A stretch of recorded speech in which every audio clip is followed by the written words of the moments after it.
Today we're going to do topic 22.6. We're going to learn about radians.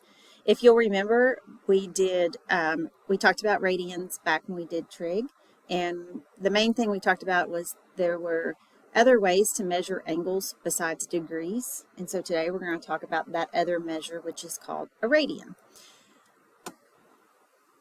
So what is a radian? In your notes, you'll see the definition of a radian, and it says that it's the ratio, and remember ratio is just a fraction, the relationship between the length of the arc and its radius of a given circle. So if you'll look at this right here, this shows us what 1 radian is equal to. And so when the radius is equal to the arc length, when those two are equal, that gives us 1 radian.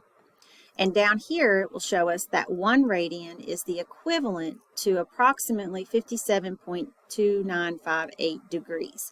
So just like when we have 1 foot equals 12 inches, we have a conversion that we can use also for radians to degrees. So 1 radian is the equivalent to approximately 57 degrees.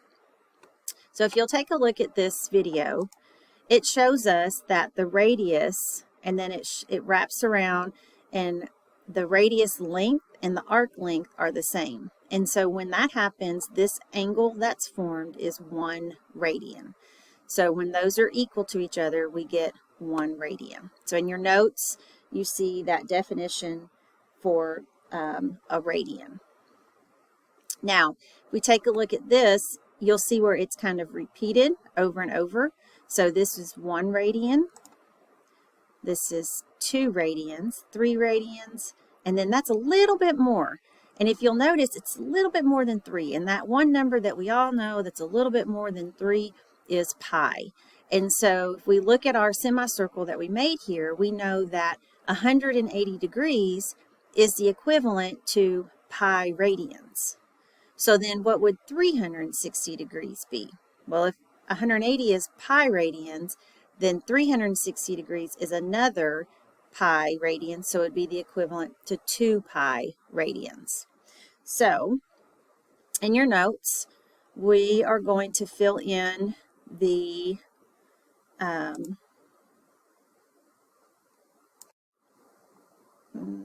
okay, hang on a second. Bear with me, guys. I'm trying to find where oh, here it is. Okay. So if in your notes, we're going to answer the question, what is a radian? And we know that it's that ratio of the arc length to the radius. So for number 1, we're going to write in arc length over radius. All right, so we're going to fill in. We've got this, the radius is equal to the arc length over the radius. And we said that 360 degrees was the equivalent to 2 pi radians. And we saw that 180 degrees was the equivalent to pi radians. And then we're going to use this to come up with a conversion that we can use to convert between degrees and radians. So we've already filled in this part, and this is just showing you, in science, when you're doing conversions, what you have in the numerator, that unit, you want to cancel with the unit in the denominator. So if we were converting from inches to feet, and we started with 24 inches, we need inches in the denominator so that those will cancel. And we know that 1 foot is the equivalent to 12 inches. So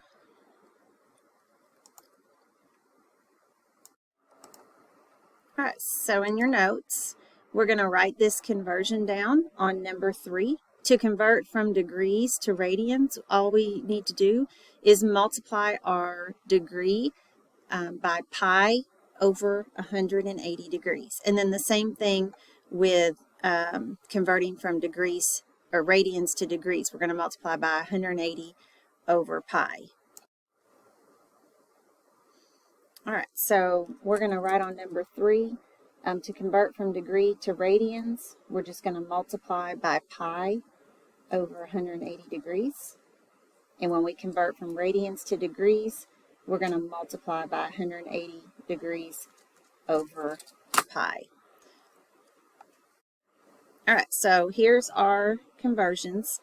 Let's look at some examples. So for number 4, we're converting from radians to degrees. Now, what you'll notice, and here's kind of your clue, when you go from radians usually will contain pi unless it's an approximate number. But if it's the exact, it will have pi within it.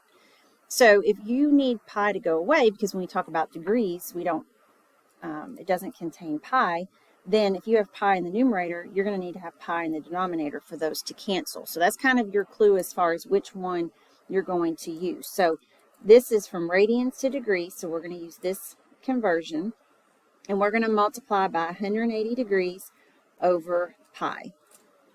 And you'll notice that you have a pi in the numerator and a pi in the denominator, and those pi's are going to cancel.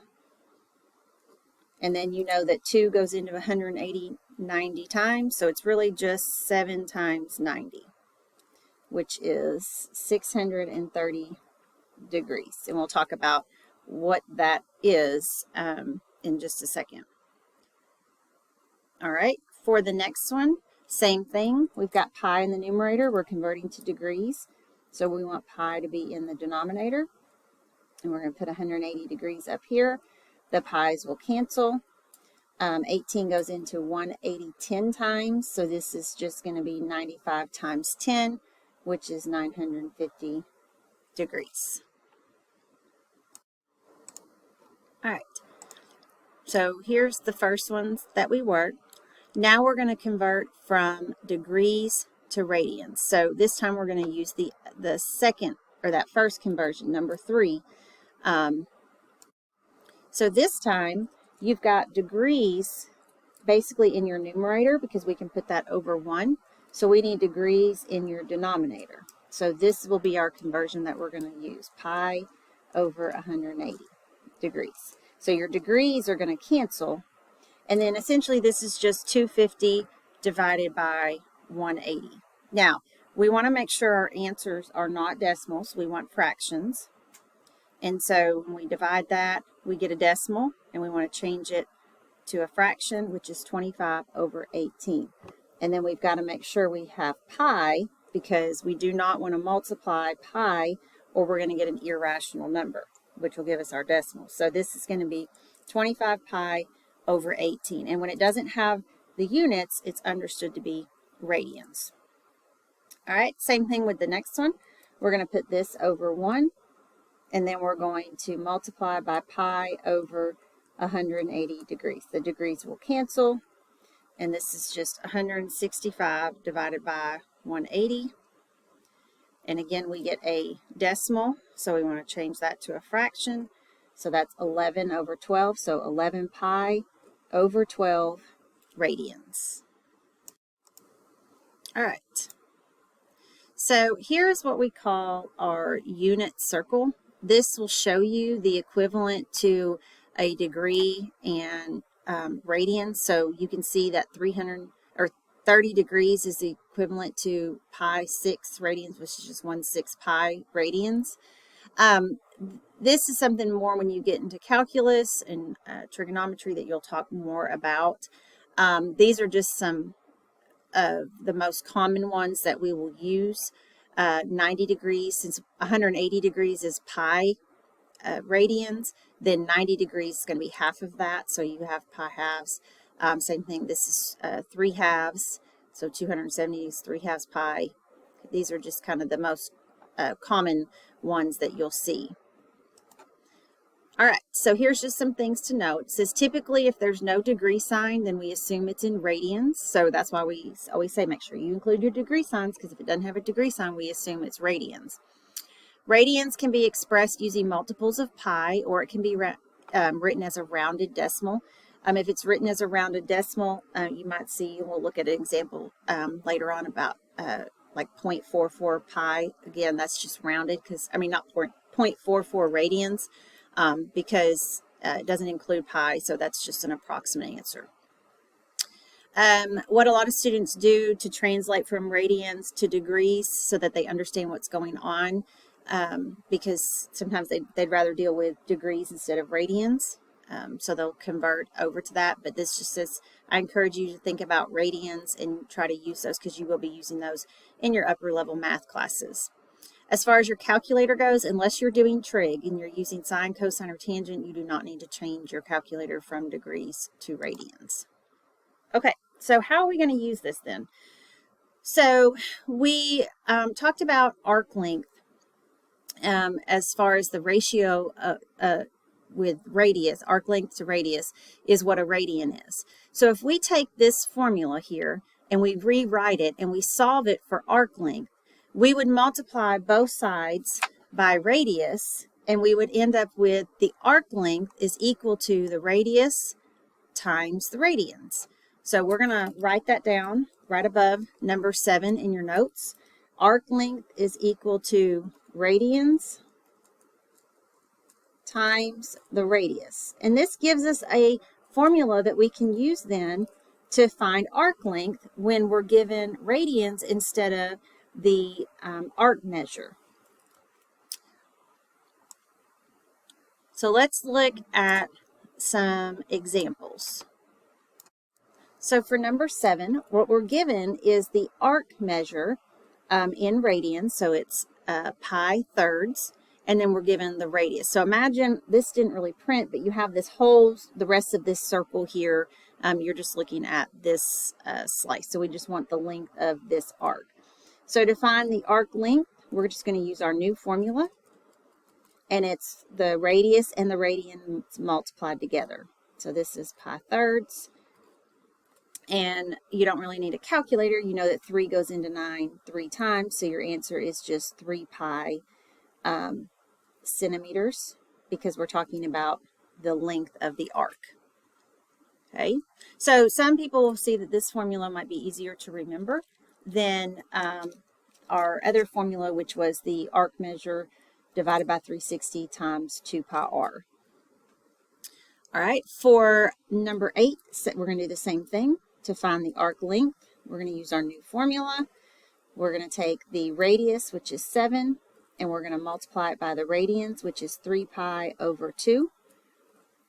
And this is just 7 over 1, so it's 7 times 3, which is 21. So 21 pi over 2, and this is inches. Remember, arc length is just length, so our units are linear. We're not going to square those.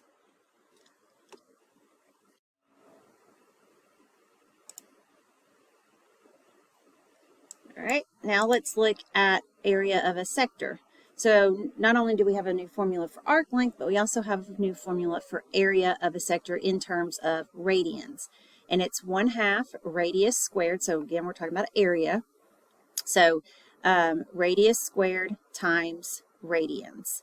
So we're going to write that down right above number 9. 1/2 times your radius squared times radians. And we're not going to get, I know you're thinking we square the radius, so that's going to give us our units squared, and then we're multiplying it by radians, but radians doesn't have units as far as the radius does, so we're not going to get cubic units. This will still be square units for area.